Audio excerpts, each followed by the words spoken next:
Hello friends, आज बघूया earrings कसे तयार करायचे. याच्यासाठी लागणारे B7000 cutter, round knows plier, flat knows plier, छोट्या जंपरिंग, मोठ्या जंपरिंग, इयरिंगचे स्टड्स, मोतीचं रेडी केलेलं लटकन, ओव्हल शेपचा कुंदन, एक लोटस शेपचं पेंडेंट आणि पर्पल कलरच्या लटकन, छोट्या लोरियल्स. आता आपण जंपरिंग ओपन करून घेऊया छोटीवाली. त्याच्यामध्ये 3-3 लोरियल्स घालूया आणि ते लोटसच्या खालच्या बाजूला अटॅच करून घेऊया. कसं अटॅच करायचं ते मी दाखवलं आहे. तर तुम्ही म्हणाल की हे असं ऑड कॉम्बिनेशन का वापरलं आहे, तर ही एका क्लायंटची रिक्वायरमेंट आहे.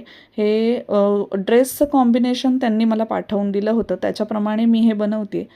तर हे तुम्ही बघताय, याच्याप्रमाणे मी एक साईडला अटॅच करून घेतलं आहे. असे आपण तीन तीन साईडला अटॅच करून घेणार आहोत. त्याचं जे खालचं पेटलचं शेप आहे त्याला. तर आता याच्या खालच्या बाजूला कसं मिडलमध्ये जसं अटॅच करायचं आहे त्याच्यामध्ये मोतीचं लोरियल घालायचं आहे आपल्याला. तर हे दाखवलं आहे, याच्याप्रमाणे तयार करून घेतलेलं आहे.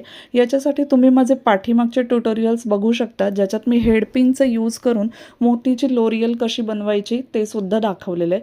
तर हे अटॅच केलं, याच्याप्रमाणे तिसरी साईड पण अटॅच करून घेऊया. आता मोठी जंपरिंग घेऊया. मोठ्या जंपरिंगनी लोटसचा वरचा शेप आणि ओव्हल शेपचं कुंदन अटॅच करून घेऊया.